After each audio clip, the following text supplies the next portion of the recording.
This is Kathleen Maxwell-Rambie with The Gathering, bringing God into everyday life, and I appreciate you joining me today. Let me encourage you to not just listen, but partner with God and practice what He speaks to you. For more information about me, publish newspaper articles, to contact me to speak in your area, or purchase my new book, Thriving Through Seasons of Grief, visit my website at www.kathleenmaxwellrambie.com. This podcast reaches around the world with listeners in 27 countries thanks to the one-time and monthly gifts from people just like you. If you want to give, simply click the button that says Become a Patron or Patronage at the top of the podcast.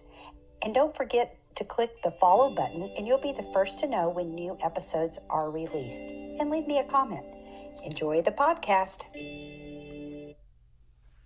Well, welcome friends from all over to the Kathleen Maxwell-Rambie podcast, The Gathering, bringing God into everyday life. And as we begin today, I just want to give a shout out to some of the countries that have been listening. I appreciate you. Let's see, New Zealand and Spain and Malaysia, as well as people in the UK and all over. So I really appreciate it, and all my friends here in the United States of America. Today, I want to talk to you about something that I think is very important in life, and it's boundaries. Years ago, God began to teach me about boundaries, and I had no clue what they were. In fact, it was kind of funny. My sister had told me one day, she said, I really think you need to read this book. It's called Boundaries. And I said, yeah, okay. I wasn't really interested and was just really kind of busy at the time, so I didn't do it. And then a number of years later, this book, Boundaries by Cloud and Townsend, which I would highly recommend, became a required read for my job in social work and to be a national trainer. So I read the book and it began to change my life. And I want to tell you a story about boundaries, but first I want to talk a little bit about boundaries and what they are, because I think they're very important in everyday life. And in fact, in the last several weeks, I have found myself talking to a number of people that have come to me for help. And we've talked about boundaries and how they need to put them in place and how they protect us. So what is a boundary? Well, a boundary defines what is mine and what is not. A boundary defines what is someone else's space and responsibility and what's in my space and responsibility. And, boundaries in the natural define, when you think of property lines, they define what's mine and what's my neighbor's. We have some property and there are property lines. In fact, there are fences around our property, and it defines what is ours and what is not. Even in close friendships, I wouldn't go in and just walk into my friend's house.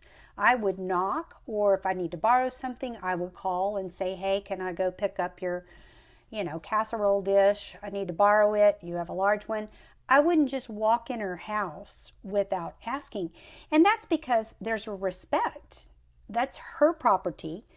It's not mine. And so boundaries bring respect into relationships. And so I really want to stress that because it's so important. And we should have boundaries in place in our life, and we should also respect other people's boundaries too. Just an example in relationships. These are a couple that I thought of. When I was raising my kids, it was my responsibility to correct them, to discipline them, to train them, to teach them about the Lord, to clothe them, to feed them. It was my responsibility to do those things, my husband and mine. My kids are grown up now, and I have a respect for them. They all are married, and it is not my job anymore to correct, or my responsibility to correct my adult children if I don't agree with them on something. And that doesn't mean we can't ever talk about things. Sometimes when I see something that I think might be helpful to them, I might ask, is it okay if I speak into your life? I ask permission versus just telling them point blank those things, because there's a respect there. My job is over in that capacity. With my grandkids, when my children are here and my grandkids are here, it's not my responsibility to correct my grandkids. It's their parents' responsibility. And I respect that. Now, if I'm babysitting my grandkids and I have them in my space, so to speak, and I have responsibility of keeping them while their parents are away, then yes, I do correct them. I do address things with them. And so hopefully that'll give you a picture of what I'm talking about in boundaries. We need boundaries to protect. Why do we need boundaries? We need them to protect the things we love and the things that are important to us. It's very important in everyday relationships. Boundaries are important in marriage. They're important in friendships. They're important in business and in the workplace. And I want to talk extensively about boundaries. But today I'm going to just jump in with one podcast, and I'll probably have to continue this several other times. But what happens in our life if we don't establish boundaries? Well, what happens is we lose power and we get worn out and we carry too much. And I speak from experience on this. We let other people dictate our life when we let them put their responsibility on us. Have you ever had somebody come and they just try to make you feel guilty if you don't do something? Oftentimes people that are really good at not taking on their responsibility, they try to make other people feel guilty and then manipulate them with that. And that has certainly happened in my life, and I walked around feeling guilty if I didn't help everybody that came to me. There's some people that we are called to help, and there are some people we're not. And that is very important. I learned in social work. And for me, I'm all about helping people that want help. Not everybody really wants help. And so I learned really quick not to even though I really wanted to help others, not everybody wants help. And we have to remember that. So I think there are two different kinds of people. And there are those that overfunction and there are those that underfunction. And in the area of boundaries, when we overfunction, what happens is we lose our power, and then our own lives become hard to manage. When we're trying to manage and help other people and we're taking their responsibility, then it puts more on us, and it can derail us from the real things that I think God's called us for and that we're really responsible for doing. And so I think it's always important to ask God, what is my responsibility in this situation and what is not? What happens is lazy people oftentimes put their responsibility onto others. I have friends that have adult children, and sometimes our adult children we need to help them out, and it's for a season. But then when it continues, we're really not even helping our adult children to mature and grow up and take responsibility for their own life if we're always providing everything for them. And so I want to tell you a story about just some things that I learned in boundaries, and how it kind of first started and how I was able to see that I was taking false responsibility. I think one of the hardest places to put boundaries in place is in our family. I think that's difficult. I know in my life it has been difficult, but the more I've done it in different relationships, the easier it's gotten, and the freer I have more freedom in my life. And it's freeing and liberating when we recognize what is our God-given responsibility and what is not. And I will be quick to say that when we put boundaries in place, that sometimes people are going to react to that. They don't like it, but they will come around eventually. And in my life, what I have seen is when I have put that boundary in place, initially it's not really liked, but then it creates an even better and deeper respect and relationship between me and my family member. So the story I'm going to tell you was back in around 2003. And I remember sitting at my desk one day, and I was just sitting there just overwhelmed at the stack of papers that was there. And I thought, run, run, run. That's all I seem to do. I run over to mom and dad's and I'm helping them. I run to work and try to, knock things out here at work. Then I run home and I try to get dinner. And then I run to the basketball game for my son. Oh, and then I'm trying to call my daughter. She's at college, or my older son was in college too. And then run to church, and then run to the grocery store. And in the meantime, kiss my husband and try to be a good wife. And I'm exhausted just saying all that when I think about it. But sometimes that can be the trap that we get into. And there are busier seasons of life, especially in motherhood. But again, it's important that we don't take on responsibility that's not ours. So what happened in my story is my mom began to show some really strange symptoms in her body and developed a rare autoimmune disease, and it settled in her brain, so it affected her thinking. And this was about 6 months into her journey. At first it was manageable and she and Dad could handle it, and then they couldn't. It got more and more. And my father was having a difficult time accepting my mom's illness, and so he looked to me to fill those gaps. We only live a half a mile away, and so he was looking to me to do the laundry and help with the meals and go to my mother's doctor's visit and take care of household chores. And I already had all those things I had to do for my own household. And I think for my daddy, my sweet daddy, I love my daddy, and he's a great, great man. He was having such a hard time watching his trophy bride not be able to function like she had always functioned in their marriage. And when her illness first began, I was the executive director of the Christian Women's Job Corps of Kerr County. I had a son that was at the Naval Academy. I had a daughter at A&M, and my youngest was in middle school. And my husband worked out of town at that time, and so he was gone, and a lot of the shuttling of the child that was home, fell on me, as well as I was trying to deal with people in social work, and that we're in crisis all the time, and manage other things. And I, was taking off work to take Mom to the doctor and help Dad a little bit and overseeing things because we didn't know what was wrong with her. And I love my sweet mama dearly. And one day, I was sitting there and, just thinking, run, run, run. It's all I do. I don't think I can keep up this pace. I'm falling behind in this.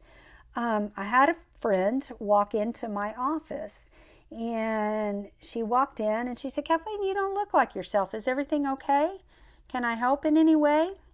And so I began to tell her the story that I just told you and how I was having difficulty managing my life and managing everything that was going on. And she said, "Kathleen, I think you need to ask God what is really your responsibility with your parents and what is false responsibility." And she very lovingly said that to me. And she's, and her words were confusing at first. But in my heart, I knew she was right. I was like, what is false responsibility? Am I not to help my parents because it says honor your father and mother? What on earth is she talking about? And so we had a chat for a little while, and I decided to pray and seek the Lord. Okay, Lord, what is my responsibility? What do you hold me responsible for? And what is false responsibility that I have taken on myself, because one of the strategies the enemy has is to wear us out and wear us down. And God was so faithful to show me how to set boundaries and protect myself and my family. And as I sought him, and this was over a course of, a week and a half, the Lord began to show me that my first responsibility was to my husband, that I was in a covenant relationship with him. And that had to be a priority in my life. And I was like, all right, Lord, you're right. And I also knew I still had a child at home that I needed to raise. And these were my last few years to impart and invest in him. And that God showed me that was my next responsibility, as well as kind of coaching from a distance my children that were now adults and in college and, going on with their life. But those relationships were the most important, and those are the ones I needed to guard. I also knew that I was called, and I felt like the Lord said, I've called you to this job. I've called you into full-time ministry. You have a responsibility there. And that's when I began to look for people that really wanted help, and the people that didn't, it was okay. I could still love them, but I didn't spend and I didn't waste my time on them. And that might sound harsh, but again, not everybody genuinely wants help. They want you to do everything. So then I began, once I kind of became clear, and then I felt like the Lord said, and your parents fall after that. You're not in covenant relationship with them. Yes, you honor them. Yes, you help. So I spent some more time seeking the Lord to show me what and how to put boundaries into place. And several weeks after that, I knew it was time to go address the issue. And so I went over to my parents' house and I said, I need to talk to you. And Mom and Dad, I want you to know how much I love you. I dearly love you. And Mama, I'm sorry that you're sick and we can't figure out yet what's wrong with you. I know it's frustrating for you. Dad, I know that you need help, but I have to tell you from this day forward, this is what I will do and what I won't do. And I looked at my parents and I said, Dad, I will go to all Mom's doctor's appointments because her illness is complicated and you need help to manage it. And I will take care of her medication. She took a lot of medication at that time. And so I told my father, I said, I will come over and put those pills in the box and make sure that's easy and manageable for you. And in my mom's illness, she had gotten to where she wouldn't take medicine from my dad. And one of the things that was happening is because she wouldn't take it, my dad would call me and say, you need to get over here and give your mom her medicine. She won't take it for me. And I was leaving work and I was going to try to help Mother and give her her medicine. And I looked at my father and I said, Dad, I cannot come over and clean and do the laundry any longer. You're going to have to hire full-time help. I know you really don't want someone else in your house, but I can't do it anymore.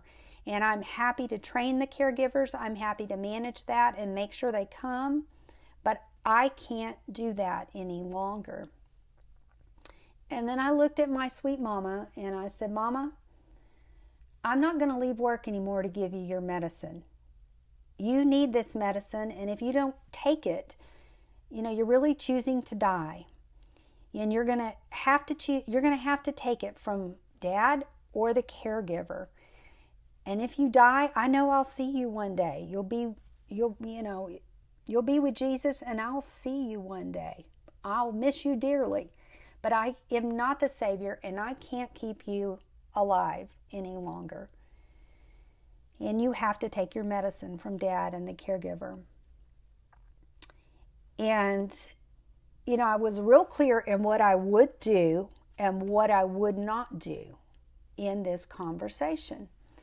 And when I finished the conversation, probably the hardest conversation I've ever had, or close to it at least, I stood up, I gave my mom and dad a kiss, affirmed my love for them, and I walked out the door.